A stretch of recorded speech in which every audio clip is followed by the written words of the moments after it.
impeccable. Bonjour, ici Feldo pour Tonnerre Impeccable, le podcast Warhammer et jeux de rôle. En train de chercher un raccourci qu'il ne trouva jamais. Moi, je ne sais plus exactement quel est l'intro du générique de... comment ça s'appelait cette série non, pas les visiteurs, les envahisseurs. Les envahisseurs, parodiés plus tard par les inconnus.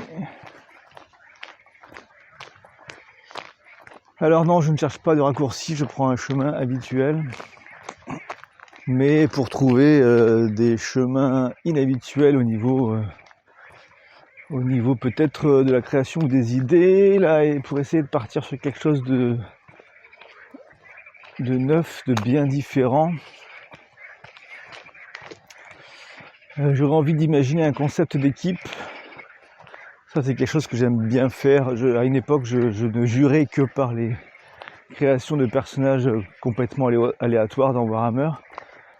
C'est-à-dire, bon, créer les stats au dé, ça me semble toujours intéressant. Mais les carrières, je trouvais ça très cool. Pendant longtemps, et ça reste sympa, mais quand on a une équipe de 3, 4, 5 PJ, bon, ça peut faire des combinaisons un peu reloues à expliquer. On peut toujours se débrouiller, hein. Mais je préfère au final qu'on se mette d'accord au début pour avoir une équipe centrée autour d'un concept qui fait sens, et ça donne une expérience, je pense, plus sympa, tout en laissant bien sûr une bonne latitude aux gens pour trouver le rôle qui leur convient là-dedans, bien sûr. Et ça, c'est sans compter les one-shots, où là, évidemment, on est plutôt sur des pré-tirés, et il est évident que dans ce cas-là, autant faire des pré-tirés qui se complètent assez naturellement. Et je pense notamment à un scénario de convention dont j'ai peut-être un petit peu parlé déjà, mais je vais l'aborder différemment, où je proposais d'incarner des goblinoïdes. Donc il y avait dans l'équipe à choisir un gobelin éclaireur archer, un morveux ou snotling grenadier entre guillemets, enfin qui lançait des bombes de sport, des champignons qui pouvaient avoir des effets genre irritation, enfin des choses qui pouvaient faire un debuff sur les ennemis, ou qui pouvaient les endormir, ou qui pouvaient imprégner leur peau d'une lueur phosphorescente qui permettait de les repérer de loin, etc. C'était un personnage qui payait pas de mine mais qui était très puissant. Après il y avait une sorte d'ingénieur gobelin qui avait une arme à feu multifonction assez balèze. Bon, vu que c'était un one shot, tous les persos étaient quand même assez puissants en vrai. L'espèce de ranger gobelin qui tirait à l'arc, c'était un des plus simples, un des plus basiques, mais il avait des bons niveaux de compétences, il touchait bien et tout. La chef d'équipe par défaut, c'était une orque noire gigantesque et méca balèze. Je vais pas rentrer sur le débat là des genres et sexes pour les gobelins dans un univers où, sous certaines versions, ce sont des espèces de créatures fongiques et qui n'ont pas forcément besoin d'une reproduction sexuée. Mais... Donc là, voilà, toujours l'optique one-shot marrant. Il y avait ces personnages-là, plus un chaman orc dont le pouvoir augmentait au fur et à mesure qu'il était entouré de nombreux goblinoïdes. Et il y avait un hobgoblin esclave, mais qui était un assassin, un très bon guerrier qui se battait avec 2 lames empoisonnées, très très efficace, mais enchaîné à l'orque noir, tout comme 2 humains qui servaient de personnages de remplacement en cas de mort en plein milieu. Je crois que j'ai fait le tour, ça faisait pas mal de persos déjà, avec 3 personnages qui nécessitaient des explications, puisque le morveux, le chaman et l'ingénieur, qui avait un nom spécifique, un nom un peu rigolo, je ne me rappelle plus. Enfin, je parle pas du nom, mais du nom de la carrière, entre guillemets. Et ces personnages-là avaient tous plein d'armes spécifiques et d'équivalents de sorts ou quoi. Donc c'était un peu long à expliquer, mais une fois que c'était parti, ça rigolait bien. Et il y avait de quoi défoncer tout plein d'autres gobelins concurrents qu'on croisait sur le chemin. Et ça m'avait donné envie pour la convention suivante, pour laquelle j'ai finalement fait un délire à la Mad Max, un road movie dans les principautés frontalières. À la base, ma première idée, c'était plutôt de faire la même chose qu'avec les goblinoïdes, mais avec une équipe du chaos. Et là, du coup, il y aurait eu un homme bête, un guerrier du chaos, une espèce de sorcier ou un nécromant, bon, des classiques, quoi. Hein. Un humain mutant qui aurait pu, je sais pas, bondir, être super agile ou je sais pas quoi. Avec le chaos, il y a autant, sinon plus de possibilités qu'avec les peaux vertes. Hein. Donc ça, c'était pour le côté délire. J'aime bien dans les one-shots, surtout en convention, qu'on puisse sortir des sentiers battus et se dire, bah voilà, pour une fois, on va jouer quelque chose de différent et d'un peu puissant pour s'éclater. Et je trouve ça cool, quoi. Mais autant le scénar des peaux vertes était très linéaire, avec des séquences qui étaient facultatives, ce qui est pratique en convention pour gérer le temps, quoi. Voilà, il y avait des sections entières du scénar, des petits chapitres que je pouvais supprimer si on manquait de temps. Ça, c'est une façon de moduler des scénarios linéaires qui est assez pratique. Pour l'autre, j'avais songé à quelque chose de beaucoup plus ouvert, une sorte de bac à sable, mais en one shot. Enfin, du coup, pas bac à sable dans le sens où on fait ce qu'on veut. Il y avait quand même un objectif, mais un objectif qu'on remplit de la manière qu'on le souhaite, ou plus ou moins, avec une zone de jeu où on peut se déplacer dans l'ordre qu'on veut. L'idée, ça aurait été simplement de devoir défoncer un fort humain parce que l'Empire ou qui se lève se serait un peu trop approché de certaines terres que le chaos voulait se garder. Et voilà, donc les humains sont en situation un peu précaire, hein, ils ont établi une sorte de tête de pont qui peut être rasée, mais on n'a pas d'armée directement sous la main. L'initiative vient d'un clan un peu faible, et donc on se retrouve avec nos PJ qui sont 4 ou 5 et qui vont devoir trouver des soutiens et ou provoquer des trahisons et des sabotages chez les humains pour arriver à leur fin. Donc si l'équipe choisit de partir avec les nécromanciens, il peut y avoir un champ d'une ancienne bataille dans lequel on peut aller récupérer une belle armée de morts. Sinon, bah, ça peut être l'idée d'aller négocier vers des villages voisins et rallier une série de créatures suivant la région où on se trouve. C'était pas trop défini l'endroit. Ça pourrait être dans des frontières, au niveau des frontières qui se lévitent ou quoi, mais je sais pas, j'ai pas approfondi cette partie-là. Il y aurait pu y avoir une phase d'infiltration. Alors bon, des gens, une troupe du chaos comme ça peut difficilement passer inaperçu, mais il y aurait eu moyen sans doute quand même de faire une opération un peu ninja commando pour saboter les ressources d'eau ou s'arranger pour qu'une porte soit ouverte au moment d'une prise d'assaut, etc.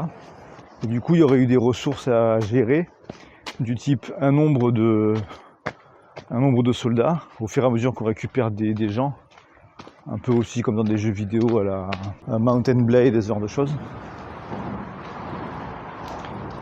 Donc un nombre de troupes, mais qui aurait pu être divisé en différentes catégories. Des troupes faibles, hein, type paysans, enfin gens qui ne savent pas du tout se battre, des troupes régulières et des troupes d'élite. Sans aller beaucoup plus dans le détail, sauf peut-être si on arrive à recruter des grosses bêtes, il pourrait y avoir une sorte de caverne non loin où on peut aller chercher des trolls ou je sais pas quoi qui pourraient faire la différence. Mais grosso modo, 3 types de troupes de base sur lesquelles on accumule un peu. Si on prend la piste du recrutement d'une armée, ça serait cool aussi qu'il soit possible de réussir la mission en restant en petit groupe pour rester discret et en cherchant plutôt des ingrédients de ouf pour accomplir un rituel de magie effroyable ou pour effectuer une opération de sabotage tellement bien menée et tellement empoisonneuse ou je ne sais quoi que les humains vont forcément en pâtir suffisamment pour périr ou devoir battre en retraite. Et au niveau des autres ressources, il y aurait le temps, puisque par exemple il pourrait y avoir eu une info indiquant qu'une colonne au loin est en train d'arriver, une armée en renfort est en train de venir pour prendre place dans ce fort. Et du coup, ce serait très intéressant de le vider et de le mettre à sac avant que cette armée arrive, histoire qu'elle se trouve un peu désemparée et beaucoup plus facile à attaquer, sachant que si la mission se termine avec le fort détruit, on considère qu'un seigneur du chaos, non loin, un grand chef de guerre, aura son attention tournée vers ce qui vient de se passer et pourra prendre la suite avec de plus gros moyens, quoi, ce genre de choses. Et en fait, je réfléchis souvent à des concepts d'équipe comme ça, qui peuvent parfois être pas du tout dans la baston. Là, c'est des trucs très convention, bourrin, dont je viens de parler, je vais y revenir sans doute, mais parfois il y a des concepts d'équipe que j'ai mis par écrit sans les développer, mais qui pourraient m'intéresser peut-être à proposer un jour. Par exemple, une équipe d'érudits pour lesquels il n'y aurait vraiment aucun combat possible.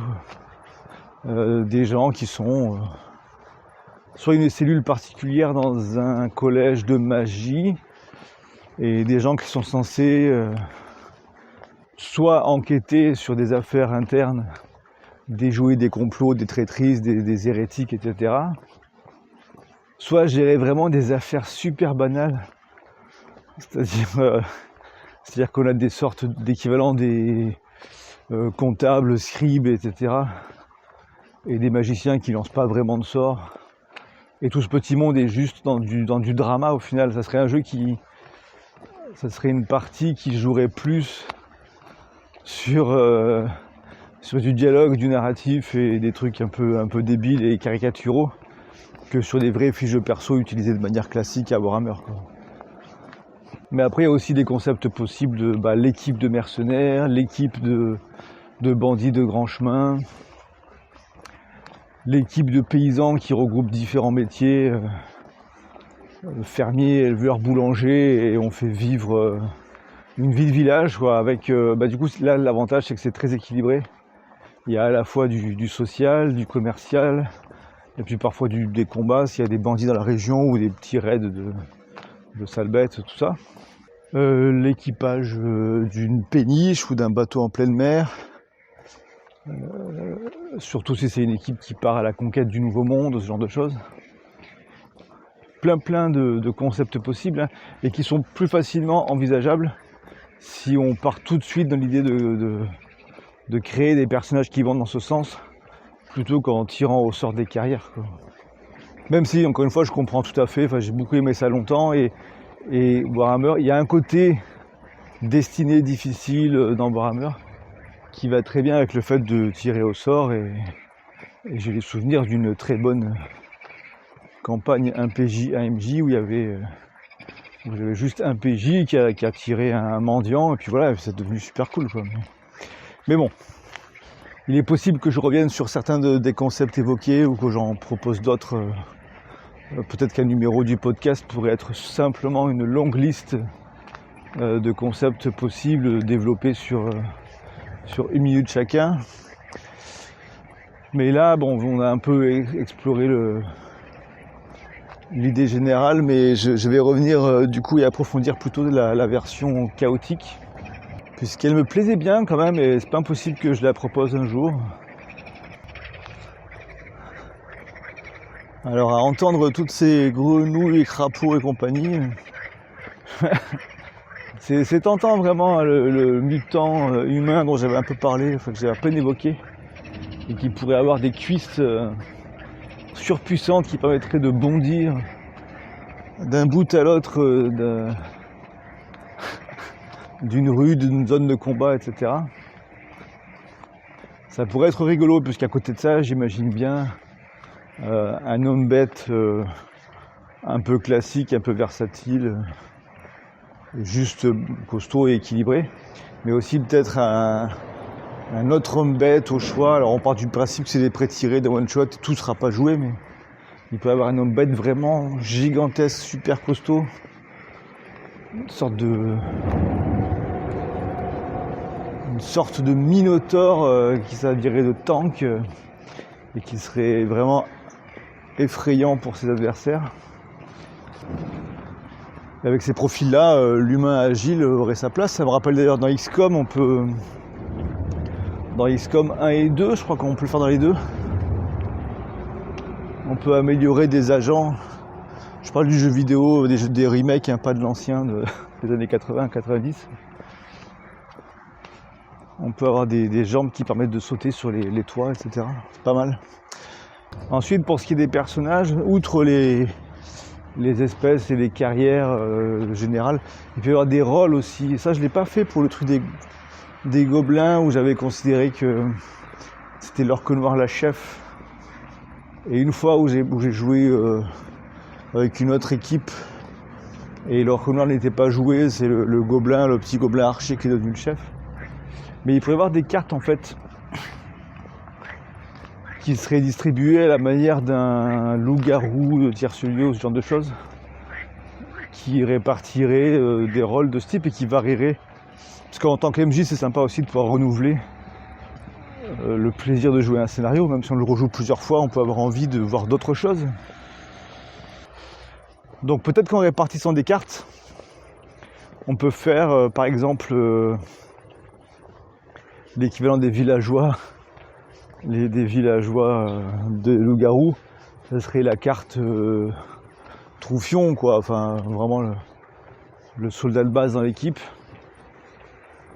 Mais qui aurait quand même des petits bonus, genre plus 5 en CC et plus 5 en CT, ou je sais pas, enfin des trucs comme ça. La carte chef donne plus 10 en commandement et peut-être quelques compétences. Chaque carte pourrait aussi donner des compétences ou talents spécifiques, quoi, qui permettent pendant les combats ou en dehors des combats d'activer des choses liées au rôle qu'on a. Il pourrait y avoir une carte vétéran aussi. Cette carte fait que le personnage devient du coup beaucoup plus âgé que ce qu'il y a sur sa fiche initialement. En contrepartie, c'est un peu le personnage qui a tout vu, tout vécu et qui sert de bibliothèque et de conseiller pour le reste de l'équipe, même pour le ou la chef, quoi. Donc c'est un personnage qui peut avoir des bonus en intelligence, force mentale ou peut-être sociabilité, ce genre de choses. Enfin, peut-être pas sociabilité, ça pourrait être une carte à part, ça, l'équivalent du face Shadowrun, le négociateur, le diplomate. Mais pour le vétéran ou l'érudit, c'est quelqu'un, voilà, juste qui a connu beaucoup de choses et qui peut avoir des compétences qui lui permettent d'aller chercher des souvenirs ou des infos historiques qui peuvent dépanner dans le scénar. Il faut que le scénar prévoie un peu des espaces pour ça, bien sûr. Et ça permet à des personnages qui peuvent être tout à fait orientés roublard guerrier ou n'importe quoi, qui n'ont rien à voir avec le savoir à la base, mais qui finalement dans les faits ont un peu ce rôle-là et peuvent vraiment l'accomplir grâce à cette surcouche à la fiche qui est totalement justifiée en jeu et en roleplay, donc ça peut être cool, quoi. Bien sûr, ce type de fiche-là, avec une tablée complètement expérimenté et OP pour n'importe quel type de gameplay, ça peut se distribuer au hasard, mais il ne faut pas hésiter non plus à simplement exposer les différentes cartes et à proposer aux gens de choisir qui veut être ceci ou qui veut être cela, quoi. Donc dans le genre, il peut y avoir la carte champion peut-être, à moins que ce soit trop puissant, enfin si on met genre plus 10 ou plus 15 en CC. Mais après ça peut avoir des moins aussi, ça peut faire du plus quelque part, du moins ailleurs. Et ça serait le personnage qui se sentirait obligé d'intervenir au combat. Mais enfin, non, là je pense qu'on empiète trop sur les carrières. Ce truc-là, c'est plutôt un truc de classe. Tandis que vétéran, chef, troufion et peut-être négociateur, diplomate, tout ça, ça pourrait éventuellement être des surcouches. Diplomate, c'est pas certain parce que certaines classes s'y prêtent tout naturellement et ont la sociabilité pour ça, mais ça s'envisage. Et puis il y a des cartes qui peuvent être là de manière facultative, qu'on met en jeu ou pas, suivant les personnages qui ont été choisis parmi la liste de prêts-tirés. Moi, pour un one-shot, les prêts-tirés, j'en prévois 6 à 8 à peu près. Alors que les tablés, en convention, c'est pas rare qu'il y ait 5 joueurs. Mais 4, c'est un bon nombre, c'est mieux 4. Du coup, quand il y a 4 personnes à table, même s'il n'y a que 6 prêts-tirés, il y en a toujours 2 qui ne sont pas joués. Donc j'adapterai les cartes de rôle en conséquence. Donc ça, c'est cool, les cartes de rôle. C'est quelque chose que je vais essayer, je pense. Ouais, il faudrait juste à trouver les talents ou compétences que je calerai sur chacune et qui peuvent être tout à fait des choses qui seraient créées, hein, soit en relisant les règles, je me dirais ah mais ça vraiment ça serait bien pour tel ou tel rôle, ouais. Soit je vois pas ce que je veux et je crée des choses en plus, ce qui sera encore plus sympa pour le côté one shot et convention. Bon, je parle beaucoup de convention, un one shot peut tout à fait être marrant en dehors, hein, mais. Et pour ce qui est des ressources que j'ai évoquées, donc les ressources de temps, les ressources de troupes, peut-être les ressources de morale ou de mutation, de faveur du chaos, un truc comme ça. Peut-être qu'éventuellement, pour l'équipe chaotique, au plus elle défonce des ennemis, au plus elle gagne des points de faveur auprès du chaos en général, ou éventuellement de chaque dieu du chaos séparément, et qui pourrait être acheté en cours de partie pour des mutations supplémentaires ou des aides comparées à des points de destin et compagnie. Des mutations en plus, ça peut être marrant, faudrait pas qu'on puisse en acheter tout le temps, n'importe quand, mais enfin si peut-être. Soit il y a une sorte d'entracte, en tout cas une coupure dans le scénar au milieu, ou 2 fois à chaque tiers. Et à ce moment-là, on peut consommer les points qu'on a débloqués pour acheter des mutations. Soit, si on veut que ça s'égrène un peu plus, ça peut être acheté n'importe quand. Bon, ça c'est un détail, mais ça peut jouer sur le rythme quand même, quoi. Si n'importe qui peut faire ça n'importe quand, ça pourrait tomber dans des moments où on veut gérer l'ambiance et le rythme autrement, quoi. Faut voir.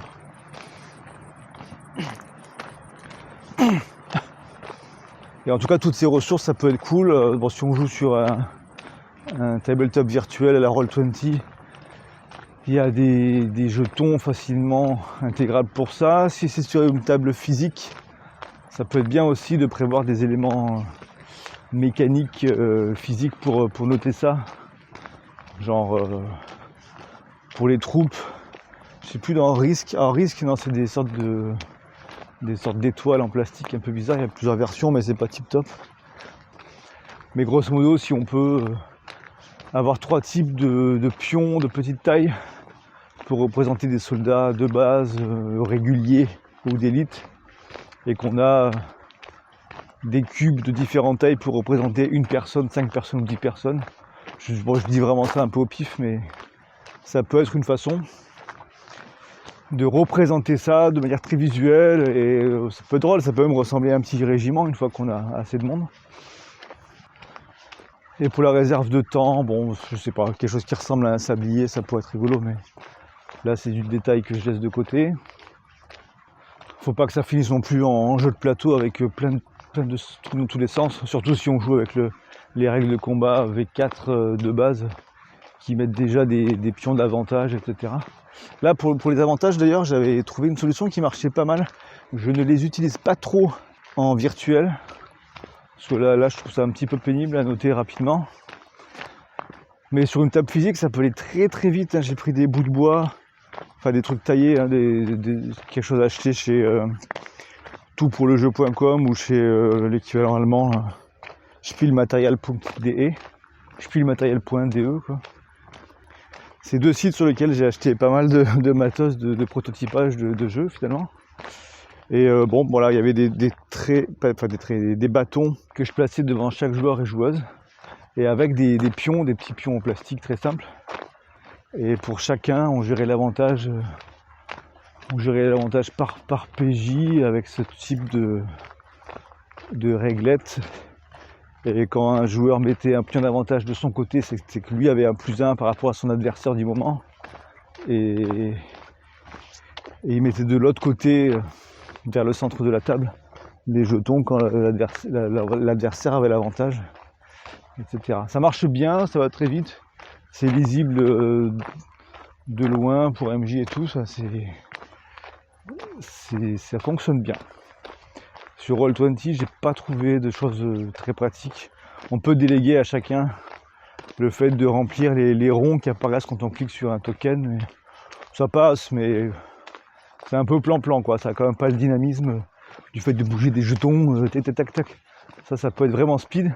Et quand même pour les combats, vu que les combats Warhammer de base sont pas très tactiques, j'essaie de les faire à la place plutôt dynamiques, quoi. Et c'est plus dur en ligne quand même. Voilà. Bah, surtout pour les combats au niveau du chaos.